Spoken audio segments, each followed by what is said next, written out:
It was a calm night on the ocean until the fins appeared. One, then another, then dozens. When the engine died, the water grew colder, and something massive moved beneath them. The sea wasn't just alive that night. It had turned against us. The ocean was supposed to be calm that night. No wind, no storm, just a steady hum of the boat's engine, and the endless black water stretching in all directions. But the sea doesn't warn you when it changes its mind. We were 6 miles offshore, fishing under a sliver of moonlight. My friends laughed quietly, the kind of tired chuckle that comes after hours at sea. The air was cool, salty, and still. That's when I noticed the silence. Too much silence. Even the water lapping against the hull sounded wrong, muffled somehow. Then I saw it, a dark shadow beneath the surface, gliding just under the boat. Too big for a dolphin, too slow for a tuna. My flashlight caught the glint of something wet and smooth, followed by the unmistakable curve of a dorsal fin. "Shark," I whispered. The others crowded to see, but as the beam scanned the water, more shapes emerged. 2, 3, no, at least 8 fins breaking the surface in lazy, circling patterns. Their movement was almost synchronized, like they were working together. We killed the engine, thinking they'd drift away. They didn't. Instead, they closed in tighter, fins slicing the water like knives. And then they stopped moving entirely. Just there, floating, watching. The hair on my arms prickled. These weren't just sharks. There was something different, unnatural, in the way they moved, the way they lingered. It felt like the sea itself was holding its breath. One of them bumped the side of the boat. Not hard, just enough to make the metal shudder. A warning. That's when we realized the ocean wasn't ours anymore. The bump against the hull was small, but it rattled something deep in me. I've been on the water my whole life, and I knew sharks didn't act like this. They didn't just wait. Another thud hit the opposite side, harder this time. The boat rocked, making our gear clatter across the deck. My friend Daniel cursed under his breath, grabbing for the railing.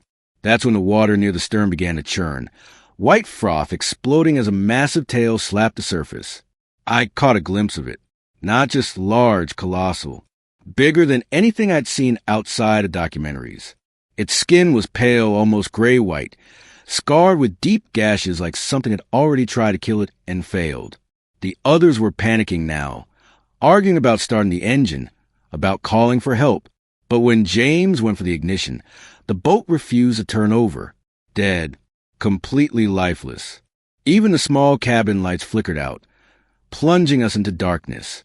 The only light left was the moon, and it reflected off the water just enough for us to see the fins multiply. They weren't 8 anymore. They were dozens. Then came the sound, a low, resonant hum that I could feel more than hear, vibrating through the hull.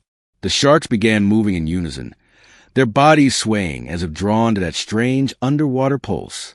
Every instinct screamed at me to get away, but there was nowhere to go. Without warning, one launched upward, jaws clamping down on the stern railing with a metallic screech. Its eyes were wrong. Not the flat, black marbles I expected, but milky white, clouded, almost human. We pried its jaws loose, and it slid back into the black water. But the humming continued, growing stronger. Whatever was out there wasn't just hunting us. It was calling them, and it wasn't done. The hum became a tremor beneath our feet. The water around us rippled, not from wind or waves, but from something deep below. I leaned over the side, flashlight in hand, and my stomach twisted. The sharks were no longer just circling. They were forming a perfect ring around the boat, moving in absolute sync, heads all pointing inward toward us. Their bodies barely moved, yet the water shivered with their presence. It was like they were guarding something, or trapping prey. Daniel swore he saw something between them, a darker shadow, massive and unmoving. Far below, the moonlight failed to reach it, but I could sense it, waiting. Then the temperature dropped. The warm, salty air turned cold and metallic. My breath fogged, and the sea's surface became strangely glassy, reflecting our pale faces back at us. But in my reflection, I saw someone else. A pale, waterlogged face staring up to my features, its mouth open in a silent scream. Before I could react, the boat lurched. Water began rising over the deck, though there were no waves. It was as if the ocean had decided to climb aboard, and with it came the smell, thick, choking rot, like something ancient and dead had been dredged from the bottom. The sharks moved closer, brushing their slick bodies against the hull, each contact sending shivers through the metal. One breached again, its head slamming into the deck, teeth snapping just inches from James' leg. I looked into water again, and that's when I saw them. More faces beneath the surface, hundreds of them, pale and twisted, mouths gaping wide. They weren't breathing. They weren't alive. And the deeper shadow below them was rising. The shadow rose slowly, but the sea around us seemed to recoil from it. The water swelled unnaturally high. The sharks parted to make way for whatever was coming. My mind screamed whale, but no whale could move with such silence, or carry that cold, that hatred. The hum we'd heard earlier deepened into a groan, the kind of sound you feel in your bones. Every loose bolt on the boat rattled. The air thickened, harder to breathe, like we'd sunk without realizing it.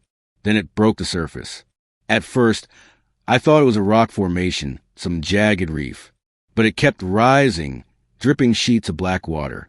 It was a head, if you could call it that, massive and deformed, its skin pale as dead flesh, stretched over bones far too sharp for anything human.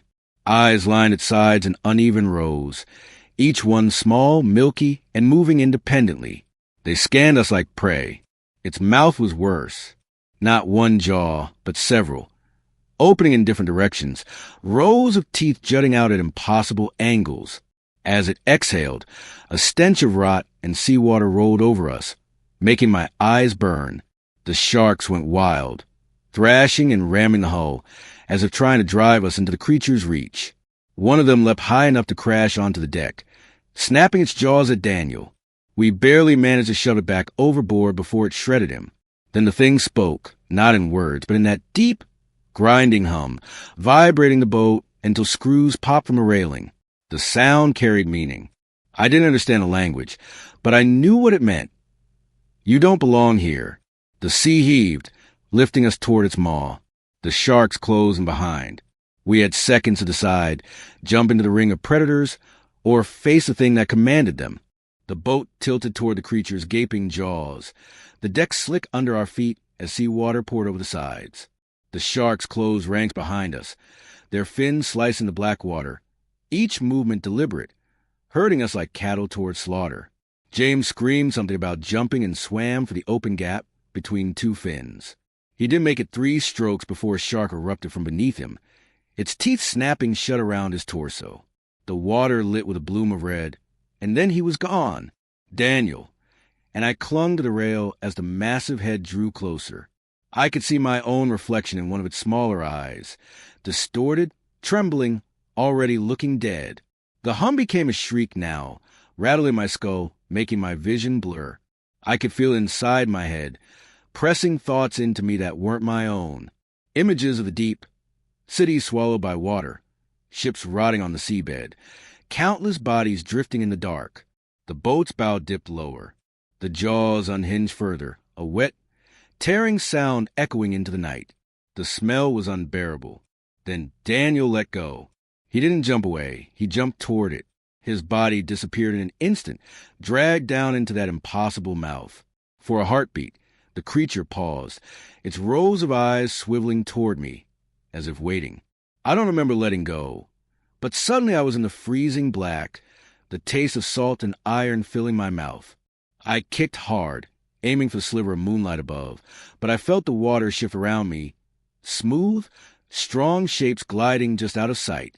When I broke the surface, the boat was gone. The sea was calm again. No sharks, no shadow, just endless, silent water. Somewhere beneath me, the hum began again, and I knew it wasn't finished.